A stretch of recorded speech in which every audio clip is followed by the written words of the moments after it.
টানা বর্ষণে দেশের বিভিন্ন জেলায় ভারী বৃষ্টিপাত ও জলাবদ্ধতা সৃষ্টি হয়েছে। যেমনটা জানাচ্ছিলাম, ফেনীতে মৌসুমের সর্বোচ্চ বৃষ্টিপাত 233 মিলিমিটার বৃষ্টির রেকর্ড করা হয়েছে। আবহাওয়ার আরো খবর জানাতে দেশের বিভিন্ন স্থান থেকে যুক্ত হচ্ছেন আমাদের সহকর্মীরা। শুরুতেই যাচ্ছি নোয়াখালীতে, সেখানে আছেন সহকর্মী সোহাগ। সোহাগ, আপনার ওখানে বর্তমানে সার্বিক পরিস্থিতি আমাদেরকে জানাবেন, আর দুর্ভোগ কেমন হয়েছে সবশেষ খবর জানাবেন।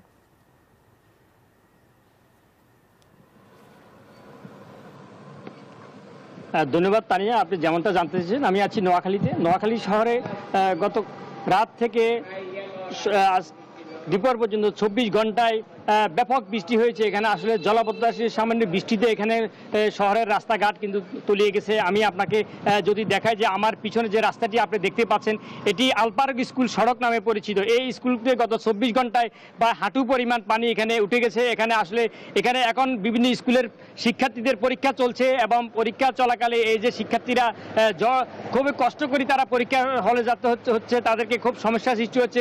এছাড়া স্বাভাবিক জীবনযাত্রাও ব্যাহত হচ্ছে মানুষের। আসলে নোয়াখালী, এছাড়া আমি আপনাকে যদি বলি জসকোট সড়ক, নোয়াখালী প্রেস ক্লাব সড়ক এবং জেল সড়ক এবং মাইজদি বাজার সহ মহিলা কলেজ সড়ক, বিভিন্ন সড়কে সামান্য বৃষ্টিতে এখানে হাঁটু পরিমাণ পানি এখানে জমে গেছে। আমি আপনাকে যদি এর মূল কারণ বলি, আসলে নোয়াখালী শহরে দীর্ঘদিন থেকে আসলে ছোট ছোট যে খালগুলো আছে, শাখাগুলা, ওই খালগুলা কিন্তু কোনো ধরনের তারা সংস্কার নাই। ড্রেনেজ ব্যবস্থাগুলা কিন্তু কোনো ধরনের সংস্কার করা হয়নি। খালগুলা দখল হয়ে যাওয়ার কারণে, দখল দূষণের কারণে আসলে নোয়াখালী শহরে বিভিন্ন স্থানে আসলে পানি জলাবদ্ধতা সৃষ্টি হয়। এবং গত 24 ঘন্টায় যে পরিমাণ আসলে পানি নোয়াখালী শহরে বিভিন্ন সড়কে এবং সৃষ্টি হয়েছে, এটি আসলে মানুষের খুবই দুর্ভোগ।